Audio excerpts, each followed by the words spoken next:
அவுதுல்லாஹி ஷைத்தான ரஜீம் பிஸ்மில்லாஹிர் ரஹ்மானிர் ரஹீம். அன்பார்ந்த நேயர்களே, பாலஸ்தீன் மீட்பு போர் 97, 98 என வைத்துக் கொள்ள வேண்டும். 98வது 798வது நாளை எட்டி இருக்கிறது. இதுல இஸ்ரேலை உலுக்குகின்ற ஒரு பெரிய செய்தி, ஒரு வீடியோ வெளியிட்டது இஸ்ரேலிய ஊடகங்கள். மேரிவ் என்ற அது பத்திரிகை சேனலு, அது ஒரு பெரிய பங்கு வகிக்குது. அதுல என்னன்னா 6 இஸ்ரேலுடைய கேப்டிவ்ஸ், அதாவது நம்ம ஹாஸ்டேஜஸ் அல்லது அழைத்து செல்லப்பட்டவர்கள் சொல்லுவோம்ல, 6 பேரு ஒரு டனல்ஸுக்கு உள்ளால இருக்காங்க. அது ஒரிஜினலா ஜபாலியா நார்தன் காசா என்று அறியப்படுகிறது. இவங்க என்ன செய்திருக்காங்க, ஏதோ ஒரு பிரேயர் நடத்தியிருக்காங்க அந்த டனல்ஸுக்கு உள்ள, அந்த சுரங்கப்பாதைக்கு உள்ளால எல்லாம் பொருட்கள்லாம் வச்சு ஒரு மெழுகுவர்த்திய கொளுத்தி அதில் ஒரு ஹாஸ்டேஜ், ஒரு அழைத்து செல்லப்பட்டவர் ஒரு ப்ரேயரை பண்ணியிருக்காரு. அதை வீடியோ எடுத்து அவர் தன்னுடைய ஃபேமிலிக்கு அனுப்பியிருப்பார் போல தெரியுது. அதை பார்த்த 5வது நிமிஷத்துல அல்லது ஒரு 10வது நிமிஷத்துல டக்குன்னு அந்த இடத்துல குண்டை போட்டு எல்லாரையும் 6 பேரையும் கொண்டுட்டாங்க. வீடியோ யார் வெளியிடுறா? மாறி இஸ்ரேலுடைய ஊடகங்கள்ல மிக முக்கியமான ஊடகங்களில் ஒன்று. யோகா ஹர்நாத், ஹரஸ், அடுத்தது மாரியு, இப்படி போகுது அந்த சீரியல். வெளியிட்டு விட்டு இதை இது 2024 நடந்தது. 2024 ஆகஸ்ட்ல அவங்க பாடியெல்லாம் கண்டுபிடிச்சிருக்காங்க. இவங்க நாங்க பையன் நல்லா தான் இருக்கான்னு நினைச்சிட்டு இருக்கும் போது எப்படி அந்த 6 பேரும் இறந்தார்கள்ங்கிறது இப்போ 1 வருஷம் கழிச்சு, 1.25 வருஷத்துக்கு பிறகு இஸ்ரேல்ல பெரிய பிரச்சனை ஆயிருக்கு. அப்போ நத்யானுஹு தான் கொலை செய்தான். நேத்து ஒரு பெரிய ஊர்வலம் இஸ்ரேல்ல நடந்திருக்கு. நத்யானுஹு, அந்த பைத்தியக்கார மினிஸ்டர் இருக்கான் பாருங்க பென்கர், அடுத்தது அந்த பினான்ஸ் மினிஸ்டர் சோமஸ்டன், இந்த 3 பேரும் பதவியில் இருப்பதற்காகத்தான் இந்த 6 பேரையும் கொலை செய்தார்கள் என்று அழுத்தமாக அந்த மக்கள் சொல்லுகிறார்கள். சொல்லும்போது அந்த குடும்பத்தை சேர்ந்தவனும் அழுறான். அந்த வீடியோலேயே சொல்லி அழுறாங்க. அதுக்கு பிறகு சொல்றாங்க, இனி நீ இந்த இஸ்ரேலை ஆள முடியாது, உன்னை நாங்க வச்சு வைக்க மாட்டோம். யார் சொல்றா? அவன் சொல்லலாம். யார்? கோலானுங்கிற எதிர்கட்சி தலைவர் சொல்லுகிறார். அதே போல டிக் சானிங்கிற இன்னொருவரும் அதை சொல்லுகிறார். அவர் தான் அந்த வீடியோ ப்ரொசஷனை அந்த எதிர்ப்பை ஒருங்கிணைத்து இருக்கிறார். அப்போ என்ன நடந்திருக்குங்கிறத நம்ம பார்க்கணும். ரொம்ப பெரிய ஒரு அநியாயம். அத்தனை பேரையும் கொன்னது அவன். நத்யானுஹு இருக்கக்கூடிய இடத்துக்கு போய் அவனோட அலுவலகத்துக்கு முன்னாடி சொல்லியிருக்காங்க, நீ பதவியில் இருப்பதற்காக அத்தனை பேரையும் கொண்டாய், ஆனா நீ உலகம் முழுவதும் என்ன செய்தியை பரப்புகிறாய் என்று சொன்னால், நான் எல்லாரையும் காப்பாத்தினேன் என்ன ஒரு செய்தியை பரப்பி கொண்டு இருக்க. எல்லாரையும் கொண்டு வந்துட்டல, எல்லா ஹாஸ்டேஜஸையும் கொண்டு வந்து, எங்க டெட் பாடியை கொண்டு வந்தாடா. அதை ஏற்கனவே முன்னாள் பிரதம அமைச்சர் ரஹித் பாரக் சொன்ன மாதிரி, நீ இதை 1.5 வருஷத்துக்கு முன்னாடி போட்டு இருந்தா எல்லாருமே உயிரோடு வந்திருப்பாங்க. இப்ப என்ன, நீ பெரிய மிலிட்டரியா தான் சாதிப்போம்னு சொன்னா, இப்ப டிப்ளமேட்டிக்கா தான் சாதிக்க முடியுது. இது ஒரு பெரிய அதிர்வை இஸ்ரேல் முழுவதும் ஏற்படுத்தி இருக்கிற உலகம் முழுவதும். அதுல நேற்று அமெரிக்கால அதுக்கு எதிர்விளை உண்டு. அது அடுத்தால வருவோம். இன்னொரு செய்தி என்னன்னா, நான் 2 நாளா அவங்கள்ட்ட சொன்னேன், ட்ரம்ப் இஸ்ரேல் எல்லோ லைன்ல இருந்து அந்த மஞ்சள் கோட்டுல இருந்து வெளியே போயிடணும், நீ விட்ரா பண்ணணும். அதே சமயத்துல ரப்பிள்ஸை, அதாவது இடிபாடுகளை அகற்றுவதற்கு நீதான் பணம் தர வேண்டும் என்று சொல்லி அதை இஸ்ரேலும் ஒத்துக்கொண்டது. நேற்று அல்லது இன்று காலை ஒரு பெரிய செய்தி என்ன சொன்னால், ரீகன்ஸ்ட்ரக்ஷன் சொல்லக்கூடிய மறு கட்டுமானத்துக்கும் இஸ்ரேல் பொறுப்பேற்க வேண்டும். அது எப்படி பொறுப்பேற்கும்னு தெரியாது, ஆனால் அதிலும் நீ பங்காற்ற வேண்டும். நீ சும்மா இடிச்சு போட்ட இடிபாடுகள் அவங்க அகற்றுவாங்க, கண்டவன்லாம் கட்டி கொடுப்பான்னு இருந்துட முடியாதுன்னு ஒரு பெரிய செய்தி. இது எங்க இருந்து வருதுன்னா, அமெரிக்கால இருந்து வருது. அது கெய்ரோல பேச்சுவார்த்தை நடத்திட்டு இருக்காங்க பாருங்க. இதையெல்லாம் வச்சு பார்க்கும்போது ஹமாஸ் போராளிகள் நன்றாகவே அங்க அழுத்தம் கொடுக்கிறார்கள் என்று தெரிகிறது. கெய்ரோல உள்ள மீடியேட்டர்ஸ் சொல்லக்கூடிய இந்த பேச்சுவார்த்தை ஒருங்கிணைப்பவர்கள் வழியாக ட்ரம்புக்கும் இஸ்ரேலுக்கும் இப்ப இஸ்ரேலு அதை ஒத்துக்கிடுது. எப்படி ஒத்துக்கிடுதுன்னா, ஹமாஸ் ஆயுதங்களை கீழே வைத்தால் ரிகன்ஸ்ட்ரக்ஷன்ல நாங்க பொறுப்பெடுத்துக் கொள்வோம். வந்துட்டானா 2வது கட்டத்துக்கு. இதுல நமது நேயர்கள் பலரும் சொல்லியிருப்பது போல ஒரு விஷயத்தை நாம் கவனிக்க வேண்டும். இவன் ரம்பிள்ஸ் அகத்துறேன், அது பல மில்லியன் டாலருக்கு செலவு இருக்கு. அதே போல ரிகன்ஸ்ட்ரக்ஷன் இது பில்லியன் கணக்கில் போகும். அதுல ஒரு பங்காவது அவன் எடுத்துக்கிட்டான்னு சொன்னா இனிமேல் எங்கேயும் கட்டடத்தை இடிக்க மாட்டான். ஒன்னாச்சா. 2வது நம்ம கவனிக்க வேண்டியது எந்த அளவுக்கு அழுத்தம் இருக்கிறது. இவனால இராணுவ பலத்தால ஏதாவது செய்ய முடியும்னா இவன் இந்த மாதிரி நிபந்தனைகளை ஒத்துக்கொண்டு இருப்பானா? அப்ப இஸ்ரேலை காப்பாற்றணும்னா இப்ப இவன் இதையெல்லாம் ஒத்துக்கொள்ள வேண்டும் என்ற ஒரு கட்டாயம் வந்திருக்கிறது என்பதை நாம் புரிந்து கொள்ள முடிகிறது. இத பிரான்சிஸ்கோ அல்பேனிஸு இஸ்ரேல் மட்டும் பொறுப்படுத்த போறாதுடா. எவன்லாம் இந்த கூட்டுப்படுகொலைகளுக்கும் இந்த கட்டடங்களை இடிப்பதற்கு ஆயுதங்களை கொடுத்தானோ அந்த நாடுகளும் பொறுப்பேற்க வேண்டும்னு ஒரு போர்டு போட்டிருக்கேன். எங்க அதை குளோபல் ரிசர்ச் சென்டர் இன் லண்டன்ல குளோபல் ரிசர்ச் சென்டர் ஒன்று இருக்கு. அதுல உரையாற்ற சென்றவர் அவர் யாரெல்லாம் பொறுப்பேற்கணும்னு சொல்லாங்கன்னா ரிகன்ஸ்ட்ரக்ஷன் கட்டு இடிபாடுகளை கட்டி எழுப்புவதில் இஸ்ரேலு, அமெரிக்கா மெயின் குற்றவாளி. அமெரிக்கா இப்ப பெரிய தடுமாற்றத்தில் இருக்கு. ஏன்னா சவுத் ஆப்பிரிக்காவும் இதர நாடுகளும் அமெரிக்க எப்படி இஸ்ரேலு நத்தியான்கு ஒரு வார் கிரிமினலோ அதே மாதிரி அமெரிக்காவினுடைய 2 பிரசிடென்ட் பைடனும் ஜோ பைடனும் ட்ரம்பும் கூட இதுக்கு கூட்டு இதாக இருந்தார்கள். அவர்களுக்கும் இந்த கூட்டு படுகொலைகளில் பங்குண்டு. ஆகவே அவர்களையும் இதுல சேர்க்கணும் ஐசிசி விசாரணையில.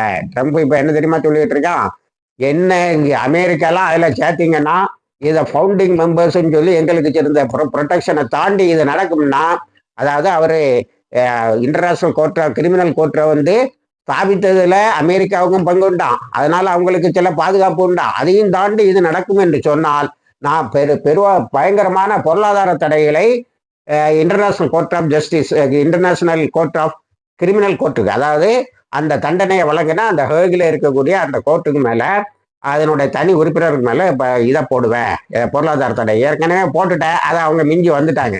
இதர நாடுகள்லாம் கான்ட்ரிபியூட் பண்ணி கொஞ்சம் கொண்டு வந்துட்டாங்க. இப்போ இஸ்ரேலு, யூஎஸ், இத்தாலி இது முதல்ல ஆயுதங்களை கொடுத்துக்கிட்டு இருந்து செங்கடல்ல 13 நாடுகளை கொண்ட ஒரு குழுமத்தை கொண்டு ஹூத்திஸ்ட் அடி வாங்கிட்டு போனாங்களே, அதுல இத்தாலியும் கூட உண்டு. அடுத்தது யூகே. பிரதானமாக அந்த அம்மா சொல்லியிருக்குது, அமெரிக்கா, இத்தாலி, யூகே, இஸ்ரேல் இவ்வளோரும் சேர்ந்துதான் கட்டணும். ஏன்னா இடிப்பதற்கான ஆயுதங்களை குண்டுகளை தொடர்ந்து சப்ளை பண்ணிக்கிட்டு இருந்தது இவங்க தான். அப்போ இது இதுல கொஞ்சம் நியாயமும் தெரிகிறது. நான் இவன் இஷ்டத்துக்கு இடிப்பான், இவன் இஷ்டத்துக்கு கொலைச்சுவான், இவன் பாட்டுக்கு போயிடுவான்னு சொன்னா அது எப்படி சரியாக இருக்கும்? அது இப்ப ஹமாஸ் ஆயுதத்தை கீழே வைக்கணும்னு நாங்க சொல்லுவோம். நாங்க காசாவை கட்டி எழுப்புவதில் பணம் கொடுக்க வேண்டும் என்று சொன்னாலும் சொல்லியிருக்கான். ஹமாஸ் ஒரு நல்ல வேலையை செய்திருக்காங்க. இந்த ரெசிஸ்டன்ஸ் கமிட்டின்னு ஒன்று இருக்கு பாருங்க, பாலஸ்தீனம் முழுவதும். அவங்க தான் இந்த ஹமாஸுக்கு இதர குரூப்புகளுக்கெல்லாம் நிறைய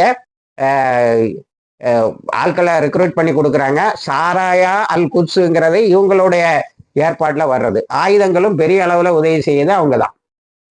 அவங்கள்ட்ட கொஞ்சம் கொஞ்சமா அதனுடைய பெரிய ஆயுதங்களை எல்லாம் மாத்திக்கிட்டு இருக்கு.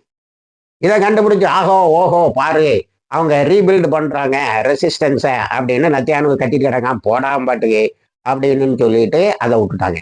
அப்போ அவங்க ஒரு ரொம்ப இதான வேலையை செய்யறாங்க. கடைசியில் கொஞ்சம் போல இரும்பு இதையெல்லாம் கொண்டு என்ன ஆயுதம்லாம் என்ன இருக்கு, ரிகன்ஸ்ட்ரக்ஷனை பண்ணுன்னு சொல்லுவாங்க. அப்போ நல்ல ஸ்ட்ராங்கா போயிட்டு இருக்கிறாங்க.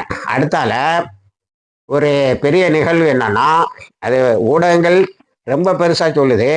நம்ம நியூயார்க் மேயர் இருக்கார் பாருங்க, ஃபஹரான் மம்தானி, 34 வயசுல அவர் ஒரு பெரிய சாதனையை சாதிப்பார் போல தெரியுது. அதாவது அவருக்கு யூதர்கள் பயங்கரமா ஒரு வரவேற்பு நிகழ்ச்சி இன்னும் சொல்லி பயங்கரமா கூடியிருக்கேன். அது எலெக்ஷன் டைம்லே அவர் எல்லா தரப்பு மக்களுடைய வாக்குகளையும் பெற்றார், யூதர்களுடைய வாக்குகளையும் பெற்றார்ங்கிறத நம்ம பார்த்தோம். யூத லாபி இப்ப இஸ்ரேலுக்கு எதிராக இயங்கிட்டு இருக்கு. அவங்க இப்படி ஒரு இஸ்ரேலை நாங்கள் வெளி உலகத்துக்கு காட்ட விரும்பவில்லைன்னு பயங்கரமா பண்ணிட்டு இருக்கிறாங்க. இப்ப மம்தானியை பார்க்க வந்த ஒரு பெரிய கூட்டம், அதில் பார்க்கறதுக்கு ஆயிரக்கணக்கில் இல்லை லட்சக்கணக்கில் கூட இருக்கலாம். அவர்கள் வந்த பிறகு அதை வெஸ்டர்ன் மீடியா, அதாவது மேலை நாட்டு ஊடகங்கள்லாம் என்ன சொல்லுதுன்னா, அதாவது தன்னை கைது செய்வேன், அதாவது நத்தியானுகுவை கைது செய்வேன் என்ன சொன்ன மம்தானிக்கு இவ்வளவு யூதர்கள் கூடுவது எதை காட்டுகிறது என்று சொன்னால், இஸ்ரேல் செத்து விட்டது என்பதை காட்டுகிறது. யூதர்கள் இஸ்ரேலை அங்கீகரிக்கவில்லை, அது சியோனிஸ்ட் ஸ்டேட்டு, அது அழியணுங்கிற லெவலுக்கு வந்துட்டாங்க. அதுல மம்தானி நான் யூதர்களை எல்லாம் காப்பாத்திக்கிட்டு இருக்கோம்னு சொல்லக்கூடிய நத்தியானுவை கைது செய்வேன்னு சொன்ன பிறகு இவ்வளவு பெரிய யூதர்களுடைய ஆதரவு எதை காட்டுகிறது என்று சொன்னால், இஸ்ரேல் டெட். இப்படிதான் நிறைய அந்த பார்லிமெண்ட்ல இருந்து எல்லாரும் என்ன தலைப்பு போடுவாங்கன்னா, அதாவது இந்த கமெண்டேட்டர்ஸ், வேர்ல்டு லெவல் கமெண்டேட்டர்ஸ் என்ன போட, Israel is dead already gone அப்படின்னு போடுவாங்க. ஒருவேளை இதுல எல்லாம் இருந்து தப்பிச்சுக்கிட்டதுக்கு, தன்னுடைய எக்ஸிஸ்டன்ஸ் இஸ்ரேல் அழியாம மொத்தமாட்டாவது இருந்துட்டு போட்டோங்கிறதுக்காக ரிகன்ஸ்ட்ரக்ஷன்லாம் ஒத்துக்கிட்டானா என்னன்னு தெரியல. அது ஒரு பெரிய செய்தி உலகை உலுக்கி கொண்டு இருக்கிறது. அடுத்தது, நேற்று இன்னைக்கும் நீங்க பார்த்துருக்கலாம், துருக்கி இதுவரைக்கும் 18,000 டன்னு உணவுப் பொருட்களை காசாக்குள்ளால டெலிவரி பண்ணியிருக்கான். எப்போ? அக்டோபர் 10க்கு பிறகு. இப்போ 1300 டன்னு உணவுப் பொருட்களை நான் கொண்டு வருகிறேன். அதில் மெடிசின், மருந்து மற்ற இதெல்லாம் இருக்குன்னு சொல்றாங்க. அது பெரிதாக பேசப்படுகிறது. இது ஏற்கனவே 18,000 டன் டெலிவர்டுன்னு சொன்னதுனால இந்த 1300 டன்னையும் ஏற்றி வரக்கூடிய கப்பல் அங்கே டெலிவரி பண்ணும் அப்படிங்கிற நம்பிக்கை நமக்கு வருகிறது. இல்லைன்னா கடலில் கப்பல் வரும், இவன் பிடிப்பான், இவன் அரெஸ்ட் பண்ணுவான், அங்கே கொண்டு போவான், இங்கே கொண்டு போவான், கடைசியில் அவ்வளோ பொருளையும் அவனே எடுத்துகிட்டு போயிடுவான்ங்கிற மாதிரி முடியும். ஆனால் ஏற்கனவே அவங்க டெலிவரி பண்ணியிருக்கனால அதை நம்பலாம். அடுத்தால ஈரான்ல நான் ஏற்கனவே எல்லாம் 2 நாளைக்கு முன்னாடியே சொல்லிட்டேன். அந்த செய்தி இப்போதான் ரொம்ப பூதகரமா வந்துட்டு இருக்கு. இந்த சயாத் 4ங்கிற இந்த புது வகை ஏவுகணை அமெரிக்கால இருந்து அந்த பங்கர் பஸ்டர் போல உள்ள பெரிய நுண்மான் நுழைவுலம் படைத்த அந்த விமானங்களுடைய நேவிகேஷன் அது எப்படி வருமோ அதை டைவர்ட் பண்ணக்கூடிய ஒரு இதை கண்டுபிடிச்சது அமெரிக்காவுக்கு மிகப்பெரிய அதிர்ச்சியாகவும் இஸ்ரேலுக்கும் மிகப்பெரிய அதிர்ச்சியாகவும் இருக்கிறது. இப்போ அதை இன்னைக்கு சொல்லுறதுக்கு காரணம் என்னன்னா, அது முழுக்க பெண் விஞ்ஞானிகள் கண்டுபிடித்ததாம். அதாவது ஃபீமேல் சயின்டிஸ்ட் வெப்பன் தான் அதுக்கு பேரே வைக்கிறாங்க. அது எக்ஸிபிஷனுக்கு வச்சிருக்காங்க. அதாவது பெண் விஞ்ஞானிகள் கண்டுபிடித்த சயாத் 4 மிகப்பெரிய ஈரானினுடைய ஆயுதமாக இன்றைக்கு நாளில் கருதப்படக்கூடிய இது பெண்களின் சாதனை என்று சொல்லுறேன். நான் ஏற்கனவே இந்த 12 நாள் யுத்தத்தில் சொன்னேன், நீங்க நல்லா பார்க்க முடியும். இந்த யுத்தத்தினுடைய பெரும்பகுதியை ராப்பகலா நடக்கக்கூடிய இந்த தாக்குதலில் பெரும்பகுதியை நடத்தி கொண்டு இருப்பவர்கள் பெண் இராணுவ வீரர்கள். அவங்கள அடிக்கடி காட்டிக்கிட்டே இருந்தாங்க. ஈரான் இந்த விஷயத்துல ரொம்ப கவனமா இருக்கு. ஏற்கனவே நான் உங்களுக்கு ஒன்று சொல்லியிருக்கேன். அது என்னன்னா, இமாம் கொமேனி அவர்கள் நம்ம கோர்பச்சோவுக்கு கம்யூனிசம் வீழ்ந்த நேரத்தில் ஒரு கடிதத்தை அனுப்பினார். நீ நாத்திகத்தை விட்டு அல்லாவை ஏற்றுக்கோ, உன் பிரச்சனையெல்லாம் தீர்ந்து போயிரும்னு. அதை சொல்லக்கூடிய தகுதி இஸ்லாமிக் ரிப்பப்ளிக்கை ஏற்படுத்தின இமாம் கொமேனி அவர்களுக்கு இருந்தது. அந்த கடிதத்தை கோர்பச்சோவுக்கு கொண்டு போகும்போது அதில் ஒரு சகோதரியையும் சேர்த்திருந்தார். அது ஜெய்னபல் கசாலி என்று பின்னாடி அறியப்பட்டார். அப்போ அவர் எல்லாரையும் சேர்த்தா அனுப்புறாரு. என்ன சியாக்கள் கொண்டு வந்திருக்கேன், ஜெய்னபல் கசாலி யாரு அப்படின்னு கேட்கலாம். அதே பாணியில நான் ஈரானுடைய அணு உலைகளை பற்றி பேசும்போது உங்கள்கிட்ட சொன்னேன், இதுல ஆண் மாணவர்களும் பெண் மாணவர்களும் இதுல உறக்கம் இல்லாம வேலை செய்யறத பார்க்கும்போது இவங்க எல்லா உலகத்தையும் விஞ்சி விடுவார்கள் தயாரிப்பில் என்று சொன்னோம். இப்பொழுது முழுக்க ஃபீமேல் சயின்டிஸ்ட் டெவலப் பண்ணதான் சயாத் 4 என்பது மிகப்பெரிய ஆச்சரியமா இருக்கிறது. அதை அந்த எக்ஸிபிஷன்ல வைக்கும் போகும்போது இமாம் ஒரு காமினி பேசியிருக்காரு. இஸ்ரேல் இனி தூக்கத்தில் கற்பனை கூட அதற்கு சரியாக வராது. You cannot dream of attacking ஈரானை தாக்கலாம்னு இனிமே நீ கற்பனை பண்ணேன்னா உனக்கு இருக்கு அப்படின்றாரு. ஆகவே அமெரிக்காவினுடைய கற்பனையும் இஸ்ரேலுடைய கற்பனையும் ஒன்றாக தகர்கிறது.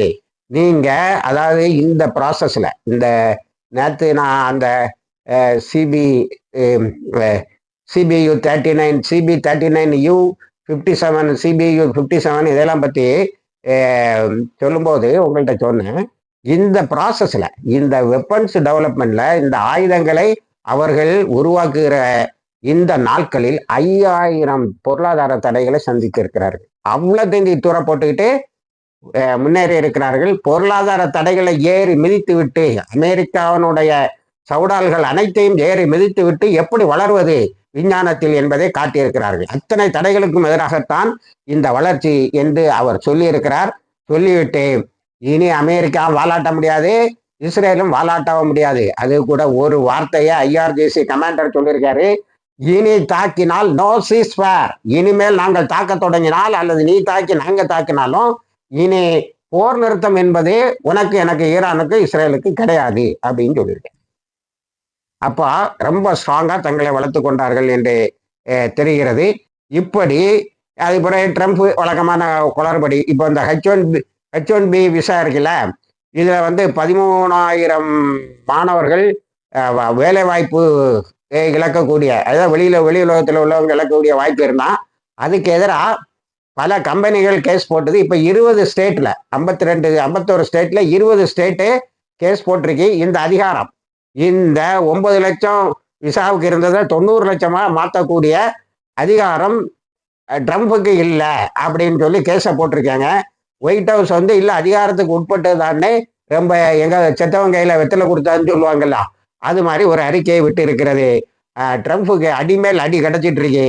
10 மாசம் ஆகல, 12 மாசம் ஆகுது பதவியேற்று, அதுக்குள்ளால இத்தனை பின்னடைவு. அடுத்தது நம்ம வெஸ்ட் பேங்குக்கு வந்தா நிபுலஸ், தூபாஸ் போல இடங்கள்ல அவன் கட்டுமானங்களை கட்டிக்கிட்டே இருக்கான். அதாவது தாக்குதல்களை நடத்தி சர்ச்சைகளை நடத்தியிருக்கான். கட்டுமானம் இல்லை, இது சோதனைன்னு இளைஞர்களை கைது வண்ணமாக இருக்கிறான். ஒரு சின்ன சோக செய்தி என்னன்னா, இந்த மழையும் புயலும் காசா மக்களை கொஞ்சம் பாதிச்சுட்டு இது வரைக்கும் 11 பேர் இறந்துருக்காங்க இந்த மழையும் புயல். சாதாரணமா இது இங்க மட்டும் இல்லை, அது இஸ்ரேலுக்கும் சேர்ந்த காத்து மழையும் தான். ஆனா இவங்க தானே ஷெல்டர் இல்லாம இருக்கிறாங்க. 27,000 ஷெல்டர்ஸ், அதாவது அவங்க அந்த சின்ன சின்ன டென்ட் போட்டு உட்காருவாங்க, அதில் 27,000 இந்த வெள்ளப்பெருக்கில் சிக்கி கொண்டு இருக்கிறது. விரைந்து இந்த போராளிகள் குழுக்களும் மற்றவர்களும் விரைந்து அந்த மக்களை ஒரு குளிர் அதாவது பாதுகாப்பு பகுதிகளுக்கு மாற்றி கொண்டு இருக்கிறார்கள். இது எல்லா இடமும் இந்த மாதிரி மழை வந்தால் நடக்கிறதான். இருந்தாலும் இவன் இப்போ ஜவாலியால, நார்த்து காசால எல்லாம் தாக்குதல் நடத்திட்டு இருக்கான் பாருங்க. இதுல இன்னும் கொஞ்சம் வருத்தமா இருக்கு. இதுல என்ன ஆகி போச்சுன்னா, நத்தயானுக்கு தனக்கு ஏற்படக்கூடிய அதாவது இந்த வீடியோ அவனுக்கு பிரச்சனை ஆச்சு பாருங்க. உடனே வெஸ்டர்ன் காசால ஒரு கார்ல போயிட்டு இருந்தவங்க மேல குண்டை போட்டுட்டு அது அவ்வளவு ஹமாஸ் லீடர்ஸ்ன்றான். மேலை நாட்டு ஊடகங்கள் ஹமாஸ் லீடர்ஸ்ன்னு சொல்லுது.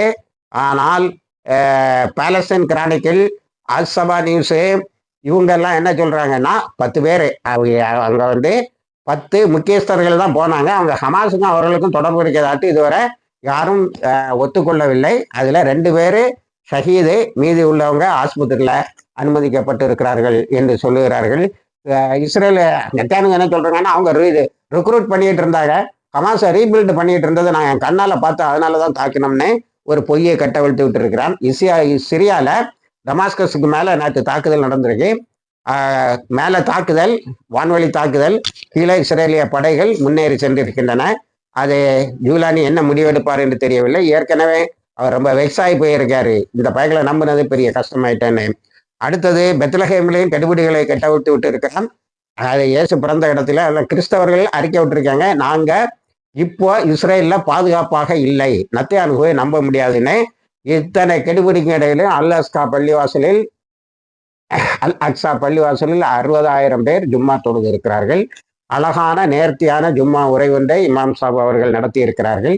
இப்படி மழை, குளிர், இஸ்ரேலுடைய தாக்குதல், இஸ்ரேலுடைய சரணடைதல், ட்ரம்புடைய குழப்பம், இப்படி இந்த உலகம் நகர்ந்து கொண்டு இருக்கிறது. இணைந்திருங்கள், தகவல்களை தருகிறோம். வாஹிர் தவானா அல்ஹம்துலில்லாஹ்.